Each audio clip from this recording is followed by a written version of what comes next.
Ahoy, mateys! Captain Eric here of the I'm Ready, a SpongeBob SquareCast, and this is my official ranking of Season 1 episodes. Now, before this, I have never sat down and actually ranked out the Season 1 episodes in my particular order. I obviously have my favorites.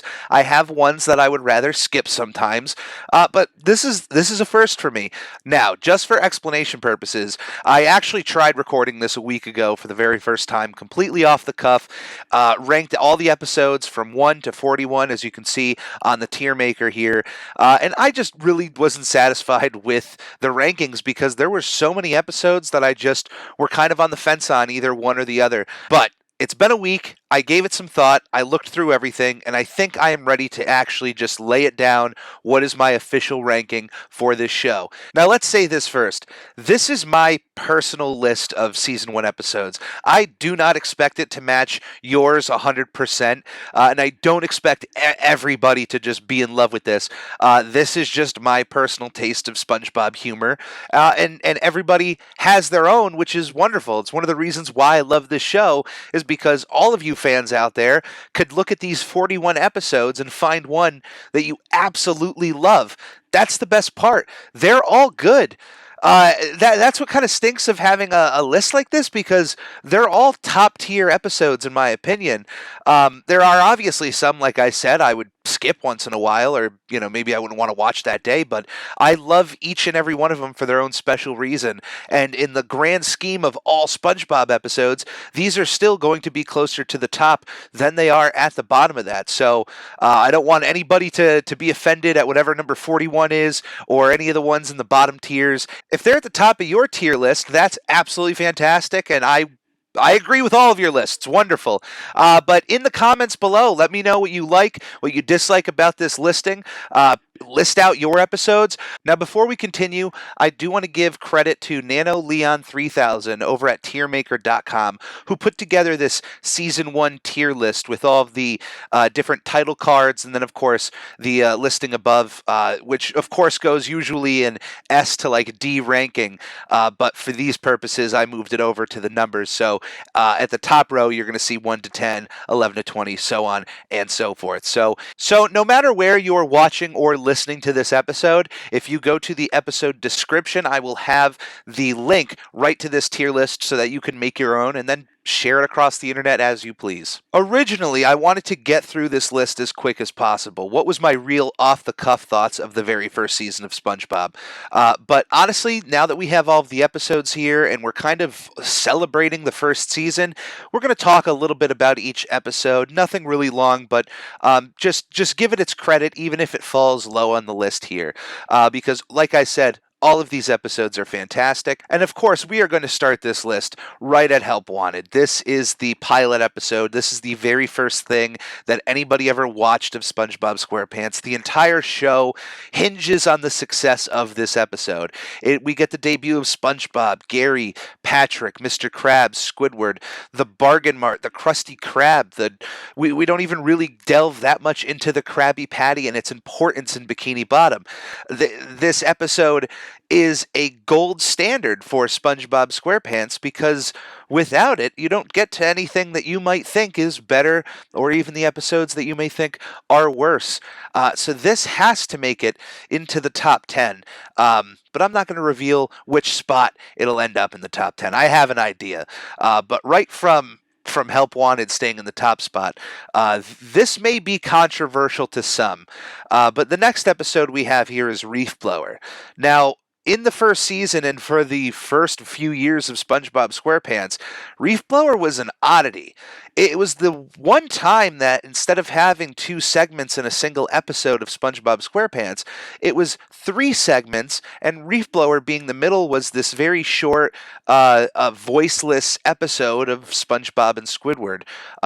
It was just music and sound effects, and it's lovely. It's a wonderful episode, and I wish they did more of it. But it's a bit unfair stacking it up against all of these other classics. So in this ranking, it really comes down to what would I rather watch more. That's kind of, number 1 is going to be the episode I would love to watch, whereas number 41 would be the one I would least like to watch. And stacking it up against all of these episodes, it has to sit at number 41.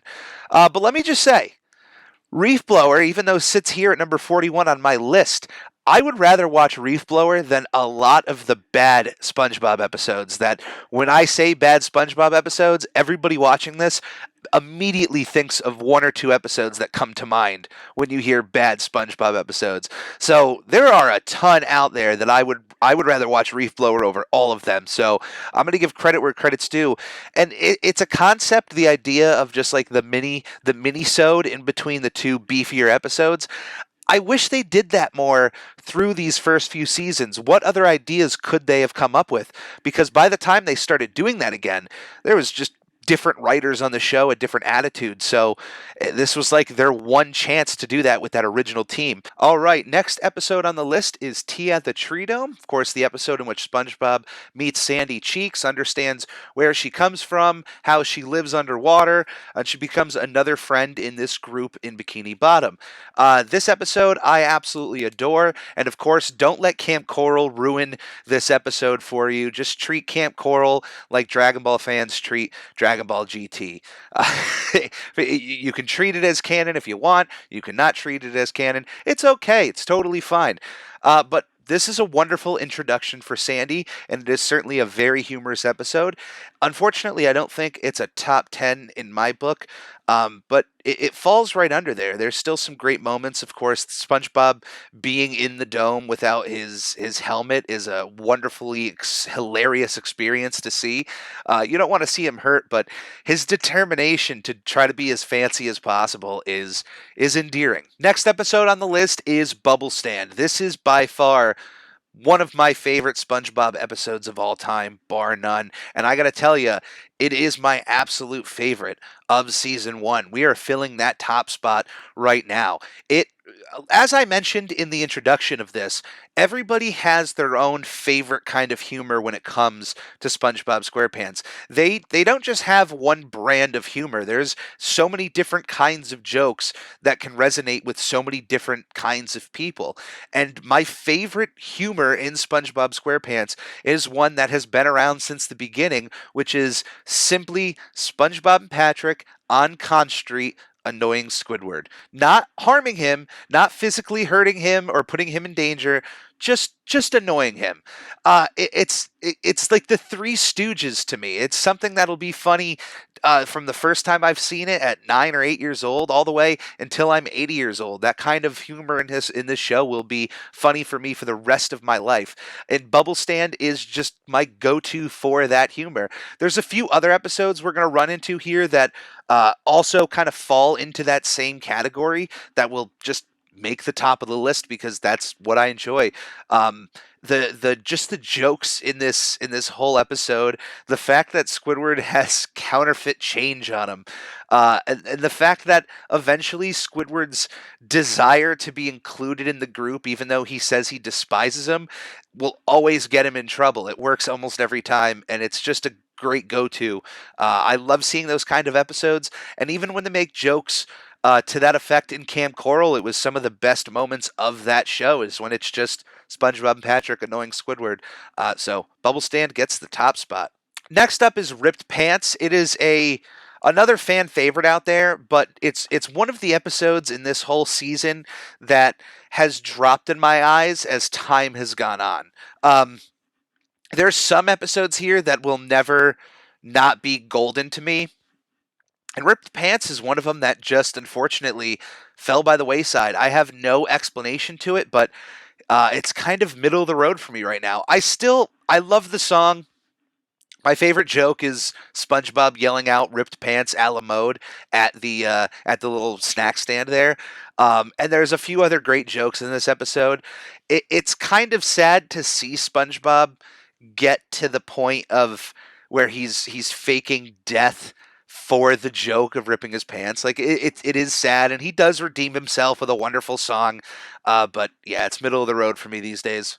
This is another episode where it really comes down to SpongeBob, Patrick, and Squidward. Now, I know I mentioned during Bubble Stand that the kind of humor was Squidward not getting, harmed, or it's just not torturous to Squidward. But let me just at least say, with the torture that Squidward goes through in this episode, uh, some of it is at his own volition. Of course, a lot of it is due to Patrick and SpongeBob. We have the soup. We have the jellyfishing pole through his hand. There is a lot of torture, and the fact that he just doesn't want a jellyfish. They kind of force him to go out there, which then inevitably gets him more injured. Um, but if there is one acceptable episode to Squidward getting injured and it just being, okay, and that it's extremely funny, is jellyfishing. It's the one time I think we just all kind of universally agree that it was funny to see Squidward get hurt a little bit. But the way they started treating him in later episodes was a bit inexcusable. Like the level of torture in this episode would happen to him just for no reason. He would just be in his home and that kind of stuff would happen to him. And we'll get to that later on down the line. But jellyfish fishing, I'm kind of in between it, maybe coming down to this tier. I had it, I believe, in my first list closer to number 10. So I'm going to put it at number 11 for right now and see where it goes. Plankton. Plankton is the debut of the character Plankton, and it sets up his entire run throughout the entire series. What is Plankton's focus? What is his goals? How does he achieve these goals? What is his level of creativity? Just like Help Wanted is there to just kind of be the base for SpongeBob, Patrick, Mr. Krabs, Squidward, Plankton has to be on that level for Plankton, and it achieves it. I think it's a wonderful episode. I like it more than Ripped Pants, so it's still in the middle there. But it is still a very funny, memorable episode. Absolutely love Plankton. Naughty Nautical Neighbors. This one, of course, is right up there in the top 10. Um, I think it might be above Help Wanted, so it's going to go there. But look, it's a level of humor, and the kind of torture that Squidward goes through this one is not really physical. At least in terms of other characters harming him. He does choke on his fork, which was his own fault with the way he was acting. But a lot of the comeuppings in this one are well deserved. He's the one who decides to mess with SpongeBob and Patrick, and it eventually kind of snaps back at him. It's a perfect example of that kind of stuff with Squidward, where when he gets hurt or he gets injured or his feelings are hurt, it's usually his own fault. And when it is, that's when it is really funny for us as the audience. So Naughty Nautical Neighbors is going up to the top spot. Next up is Boating School. We get the debut of Mrs. Puff, and we also get this kind of C or B plot with SpongeBob where he's trying to achieve his boating license and he's just never able to achieve it. That's kind of the joke, and I believe it's in the SpongeBob Bible that SpongeBob is never just supposed to get his driver's license. It's something that is not supposed to happen and would legitimately be sacrilegious if they ever just had him win it legitimately. The SpongeBob has had his boating license in a few episodes, but I'm talking about just like if they made a SpongeBob special where he finally gets his boating license and then the next season he can drive around. Like, that's just not going to happen. But Boating School is an extremely fun episode with Patrick involved as well. We kind of get Patrick, first season Patrick shows up here where he's like extremely helpful, even though he's kind of on the stupider end, but he's just not really that dumb. Like, he's really out there to help SpongeBob in this episode, and it kind of sits up there. I think it's in the closer end to the 11th spot. Next up, we have Pizza Delivery. This is, I know, is going to be the most fan favorite episode out of this bunch. It is the one most people remember. You can find the most cynical SpongeBob fan or the person who grew up and just barely remembers SpongeBob. They know the Pizza Delivery song. Like, this is probably my number 2 episode in this entire season. Even without Patrick, it's extremely funny to see this kind of buddy adventure with SpongeBob and Squidward. We don't get these episodes too much where it's just SpongeBob and Squidward on a quest or an adventure, and in the realm of those episodes, this is the gold standard. That nothing can top this. It is so perfect in all of its jokes, its delivery, its humor, its resolution, and it is still quoted to this day. Many jokes in this episode are fondly remembered. So Pizza Delivery sits up at number 2. Home Sweet Pineapple is another one of those episodes that over time just kind of fell a little bit for me. Um, I don't know why. It's just something. It's one. I love the episode. I love the jokes in the episode, but I think I maybe stopped laughing at a lot of those jokes as I got a little bit older, and I still appreciate them and I love them, but they stopped clicking as much as Ripped Pants did. Like Ripped Pants, there's at least one joke that'll make me chuckle. I think Home Sweet Pineapple has like one or two, but it used to be more. It used to be more. I think if you asked me like 10 years ago, that probably would make it into the 11 to 20 spot. But it's dropped down a little bit. Mermaid Man and Barnacle Boy, we get the debut of these human superhero characters. A very funny parody of the old 1966 Batman show. Um, I adore these characters. I love them. Every appearance of them was always special, no matter how big or small it was. So it sits in the middle, but it's a beloved episode. I adore it to death.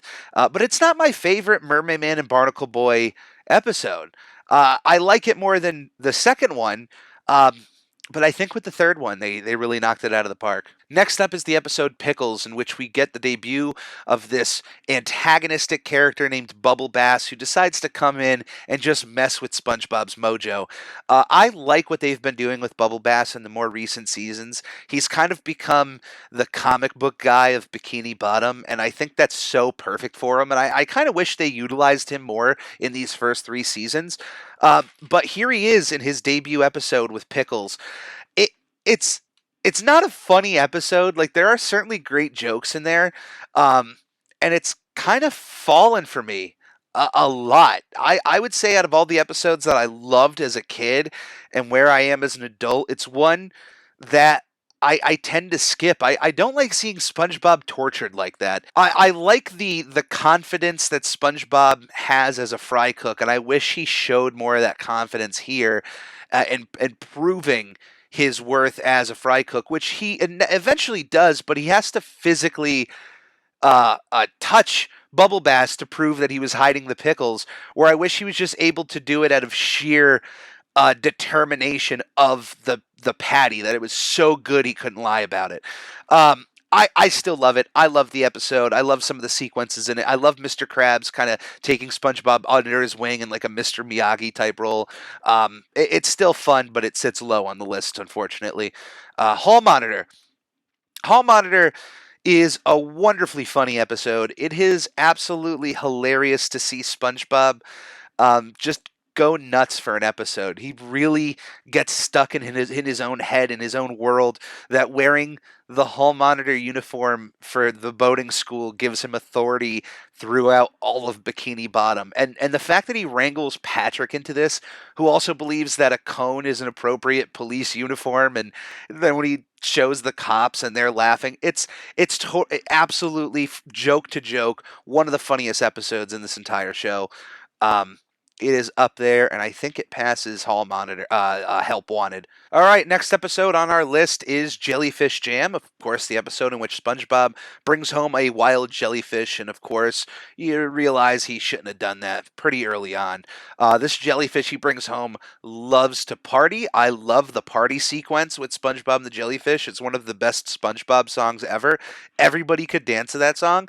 Um, but that jellyfish just wants to party all night, all day. SpongeBob wants to go to bed.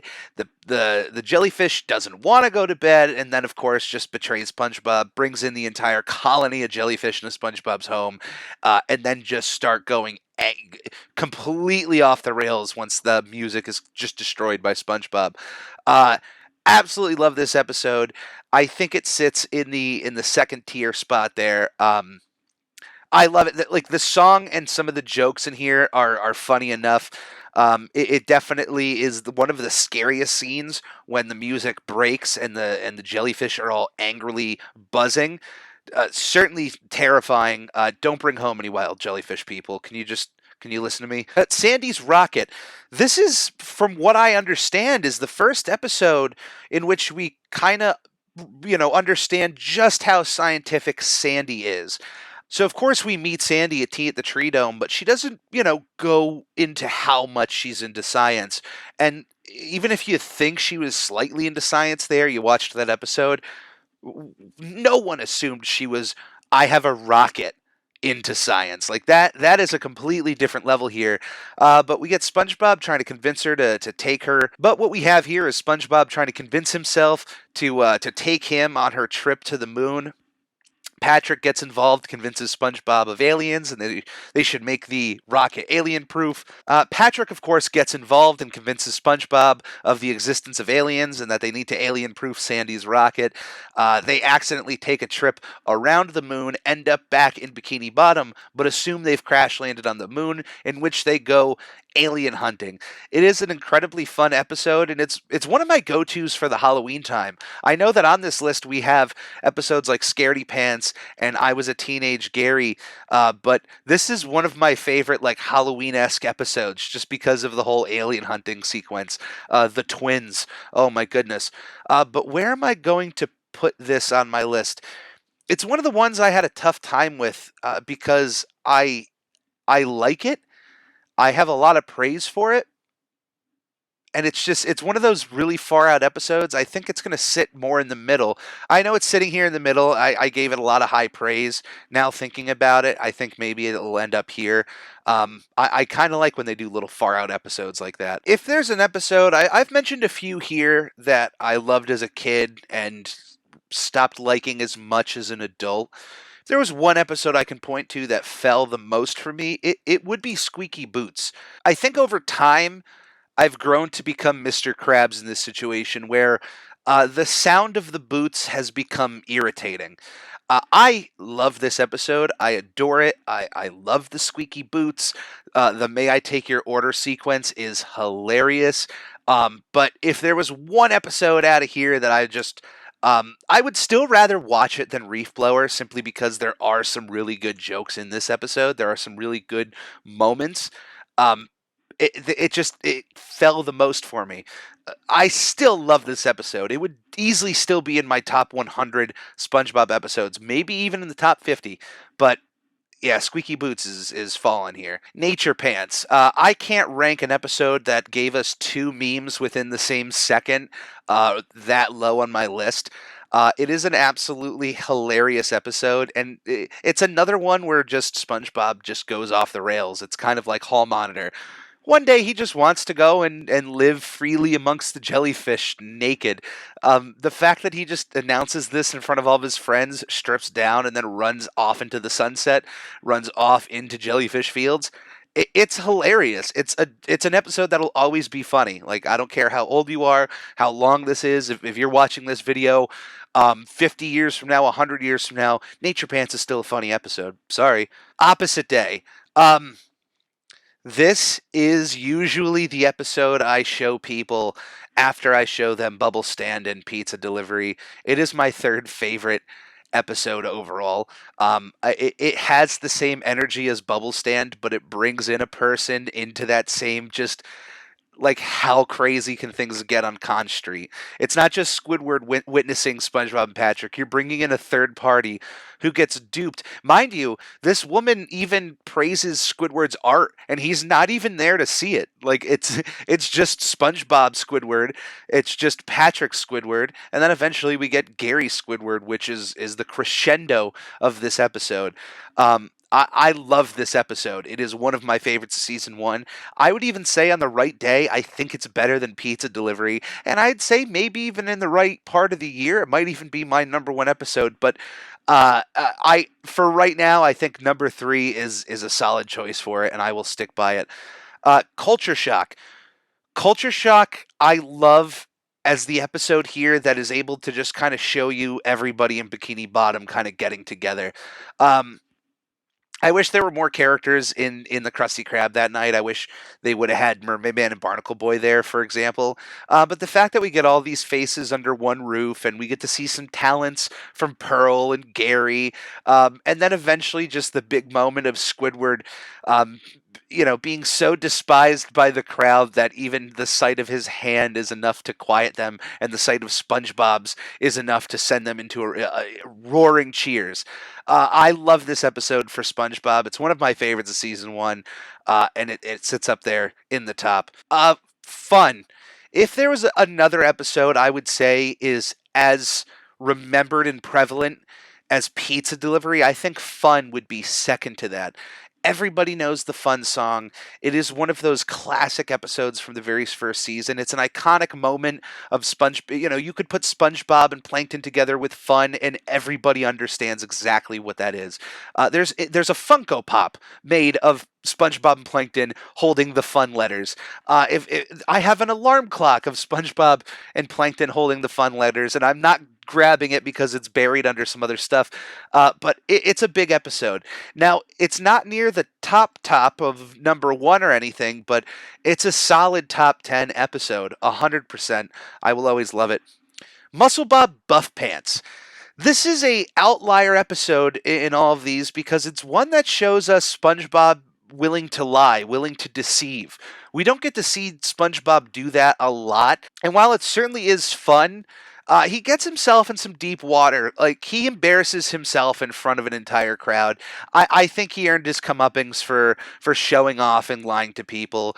But man, if he is so weak to lift up a glass of water or whatever they're serving at the bar there that's so heavy. I mean, SpongeBob definitely needs to work on stuff, but it's one that has fallen for me a little bit. There are still certainly jokes I like in this episode, but I don't know. I can't explain it. It's just one of those things that it doesn't click with you as much anymore, and unfortunately that happens with those bottom row ones. Next episode here, we have Squidward, the Unfriendly Ghost. It's another episode that just features the three on Con Street. I adore this episode. It's not a top 10 one, but it is up there. Even rewatching it, there's still jokes in there that just make me just laugh out loud. And we even get a nice cameo by Mr. Krabs and Sandy. It's the fact that they wanted to show up to see Squidward off into the sunset, and that he's not actually dead. It's a great episode. The next day. All right, next up is the episode The Chaperone. This is another one of those episodes that I love. It's near and dear to my heart, but it's just fallen by the wayside a little bit for me in terms of some of its jokes. I love the story of SpongeBob taking Pearl to her prom, her having guy issues, and SpongeBob being the one to help her with those issues in some way, shape, or form. Eventually, of course, they do get kicked out of the prom. But it's one that falls just on the lower end. There's not really much more to say than that.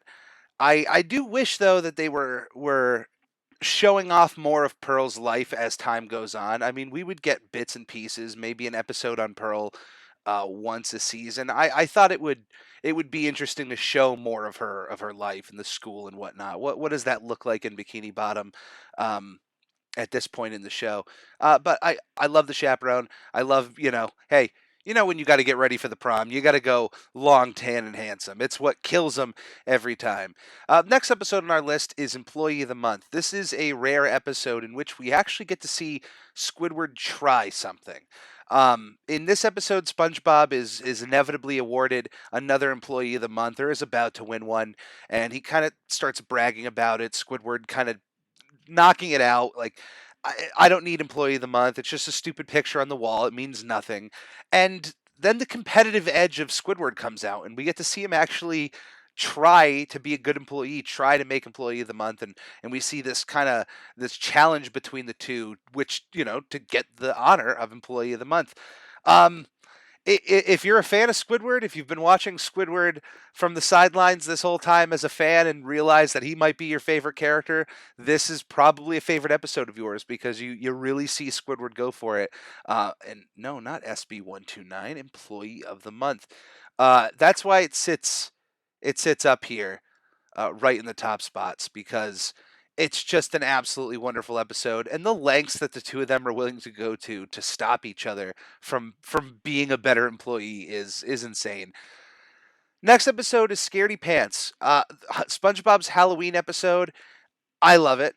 I watch it every year during Halloween, but what really stinks is that every year during Halloween, if I'm kind of compiling the usual episodes of television shows I watch, I love a lot of Halloween specials out there. When I get to SpongeBob, there's actually a few other episodes I pick before Scaredy Pants to watch during Halloween. It's not my go-to Halloween episode of SpongeBob, and it is the Halloween episode of SpongeBob. If that doesn't say it enough, of where that should go, I don't know what else will. I Was a Teenage Gary is an absolutely wonderful example of what I was saying. It's an episode that has some kind of creepy, scary undertones, and it's something I would put on during the Halloween season, especially if you get a group together and you're watching a few of these episodes. This is one you put on. Um, I think, do I like it more than Plankton? Um, no, actually, I like that there. Next episode on the list is SB 129. In the first season of SpongeBob, if this was the only season of SpongeBob and it didn't come back for a season two, SB 129 would be an absolutely left field kind of episode. It doesn't sit with the rest of these episodes as well as you'd think, because it goes into places that up to this point were unexplored in SpongeBob, including time travel and possibly going into a fourth dimension. SB129 is an incredibly weird episode, and that's why I love it, because it's a weird, out there episode. I can appreciate when a cartoon leaves its barriers of comfort, because then you get an episode like this. Um, it's gonna sit probably right up there in the second tier. Uh, if you've never seen it, I have like nothing I can say to explain the episode is gonna be better than just watching it. It's well worth the watch, especially if you're one of those people who are a fan of just really weird, oddball ideas that cartoons can do for an episode or two. That one's a good watch. Karate Choppers. We get another episode with Sandy here where we've explored her scientific love, and now we're exploring the other love that she brings, which is her love of karate. And it's really sweet that she shares this love of karate with SpongeBob. Um, really though, on like constant repeats, the one thing that is incredibly annoying about this episode is Mr. Krabs, who, I can understand him wanting to stop SpongeBob from performing karate at his job at the Krusty Krab. It's causing an issue. But Mr. Krabs takes it a step further, in which he thinks he can kind of order SpongeBob to not perform karate, outside of work. There's at one point where Sandy and SpongeBob are out in the park trying to have a picnic, and they're afraid to do karate. I mean, they're in the park; they can do whatever they want. So in terms of the character development between SpongeBob and Sandy, I absolutely think it's a great episode, but because of the just Mr. Krabs' annoyance there, it falls a great deal because he takes up a lot of that time. Sleepy Time. This is another out there kind of episode. It's right up there with SB 129. Um, this is in which SpongeBob just discovers he can visit other people's dreams and decides to just go and visit everyone's dream in Bikini Bottom, with various results. He tries to help in most of them, but in all of the cases, he kind of messes up the character's dream. Or most of them, Gary's he didn't really mess up. Patrick's he really didn't mess up. Even Pearl's he just kind of popped in. Um, but yeah, it's just I wish they did more episodes like this where SpongeBob was able to just kind of have a bit of fun. I know that there's a ton out there that go in weird places, but they're usually specials that are wrapped around this idea of like being in the West, going in back in time to BC. I like episodes where it still takes place in Bikini Bottom, and is it canon or not? Like, does SpongeBob have the ability to go into everyone's dreams? And of course, this episode was definitely a inspiration for one of my favorite levels in Battle for Bikini Bottom. The episode Suds, in which we watch SpongeBob get sick, Dr. Patrick try to come and take care of him, and Sandy trying to actually take care of him, bring him to the doctor. It was kind of fun to have a sick episode with SpongeBob. Um, it was interesting to see just how easily he was able to freeze his entire house. Like, a refrigerator in Bikini Bottom is apparently a really high end refrigerator. Don't leave your doors open. Um, and it's fun with the banter with Patrick really trying to be a serious doctor and help SpongeBob, and Sandy kind of getting in the way. We finally get to see more of this dynamic of SpongeBob, Patrick, and Sandy grow a little bit more than we have seen in past episodes, because usually if Sandy's around, she's just kind of talking to SpongeBob. So it's a wonderful episode, but unfortunately, it's more of a middle of the road episode in season one for me. Valentine's Day. Now we have a lot of holiday episodes in the first season of SpongeBob SquarePants. We've already covered Halloween, and unfortunately, Valentine's Day is right there. It is super low for me. Because on the opposite end, the episode that follows it, the paper, I absolutely adore, which I might as well just throw up where I know I'm going to put it, which is number 4. The paper, once I explain why I love the paper and then what happens with Valentine's Day, I think it'll make sense. The paper is the one episode that I think, when I think of SpongeBob, I think of this episode, and it makes me think of my father. I know that there's a lot of people out there who don't love the paper, and it might be lower on their lists, but for me, it's up there for very personal reasons. It was like one of the first times I remember my father laughing at SpongeBob, and it was a bonding type moment. So I was always excited to watch Valentine's Day, knowing that the paper would follow. But for the actual episode of Valentine's Day, the whole crux of the episode falls down on the fact that SpongeBob, for whatever reason, is unable to just tell Patrick that his Valentine's Day gift is going to be a little late. Like, there's not that many funny jokes in this episode, and it's just you feel bad for Patrick, you feel bad for SpongeBob. It's kind of more sad, and even the ending is just a little flat.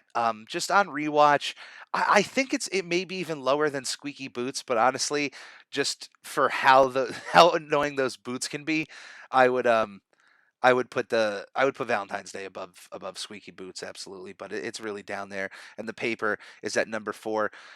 Arg. Arg is one of my favorite episodes in this first season. It goes right in the second spots here. This episode, pretty much any episode where a character just goes into madness, who just delves into madness, I'm going to be a fan of, because it's usually a fun time when Mrs. Puff goes above and beyond for no reason. Here we have Mr. Krabs being obsessed with a board game enough that he wants to go on an actual treasure hunt using the board game as a map. That is absolutely insane, and I love it. I want to be watching that adventure. I want him to bring SpongeBob and Patrick with him. Of course, when we join the treasure hunt, we don't know the revelation that it's all based off of the board game. But Mr. Krabs ended up being right, because they found the Flying Dutchman's treasure, so he does deserve some sort of credit here. But it's just a super fun episode, and on rewatch, I found that a lot of the jokes still hit like 100% of the time in this episode. Super funny, one of my favorites up here, and it goes in the number 11 spot. The next episode we have here is Rock Bottom. It is certainly a fan favorite of SpongeBob SquarePants. It's a very memorable episode for season 1, and it falls a little bit in the middle of the pack here for me. I love this episode. I love the humor. I love the jokes. And it kind of exits Bikini Bottom a little bit. It gets us to explore the ocean a little bit more, especially the most terrifying part of the ocean, which is rock bottom, where we have all these interesting fish, both kind of uh, uh, jerks, and then others that are really sweet and helpful. I don't know really why, after so much time, I've fallen out of love with this episode as much as I have. I certainly love it, and maybe it should be a little bit higher, like maybe above Nature Pants, or even Tea at the Tree Dome. I think that looks a little bit better. I mean, it's still high up on my list. I do love the episode. I love the jokes. Um, but I think it used to be a top 10 for me, which is pretty surprising. Next, we have the episode Texas. I love the state. It's part of our 50 states, the United States of America.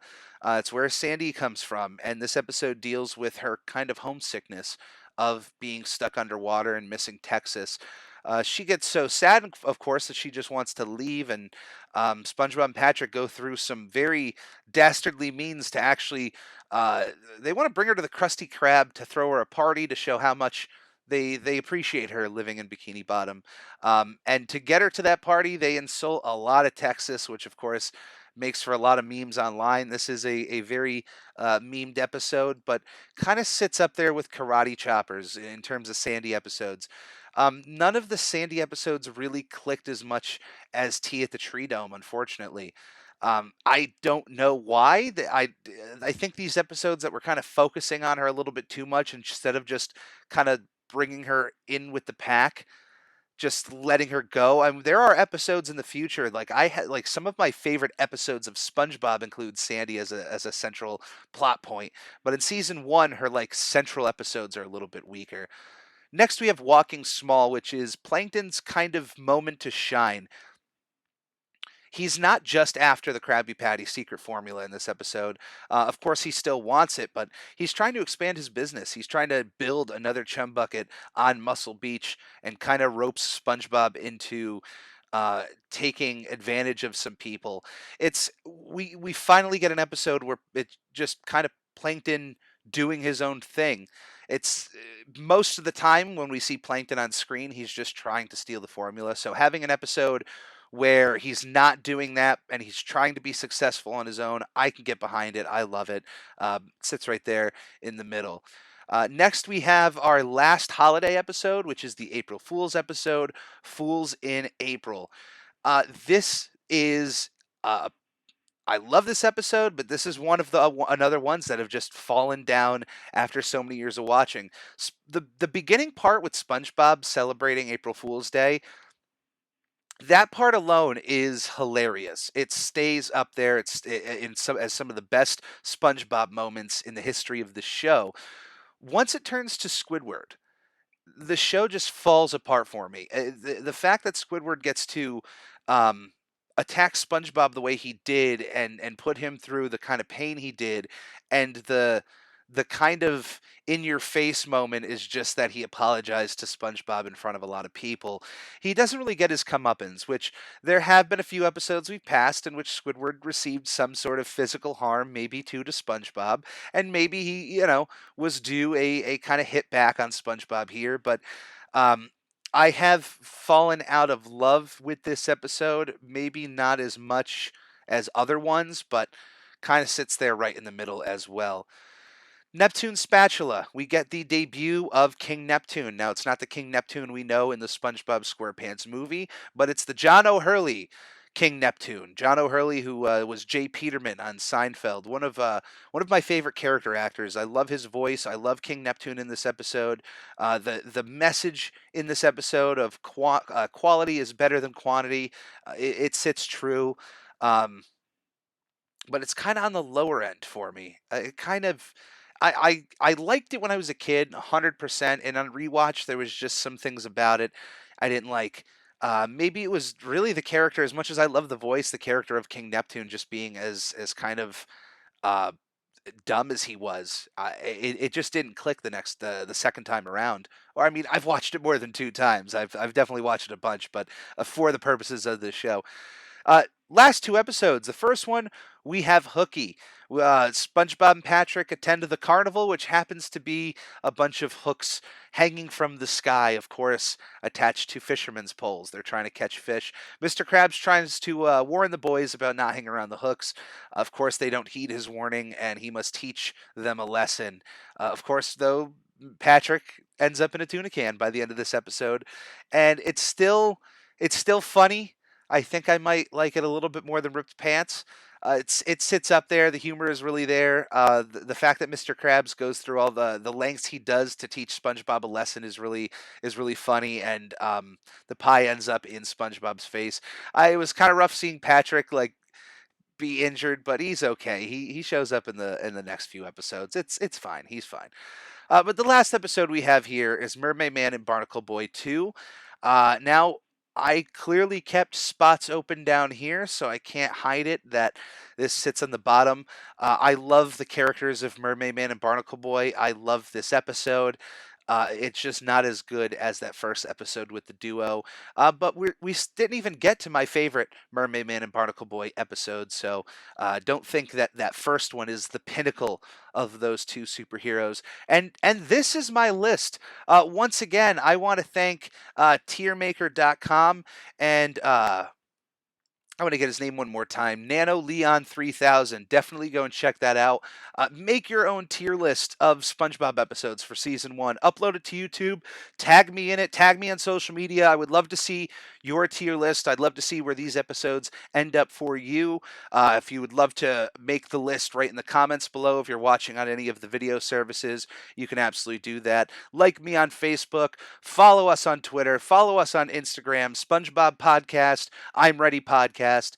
Follow us on YouTube, subscribe. Any way that you can help out this show I absolutely am gracious for all of it. So thank you, you goofy.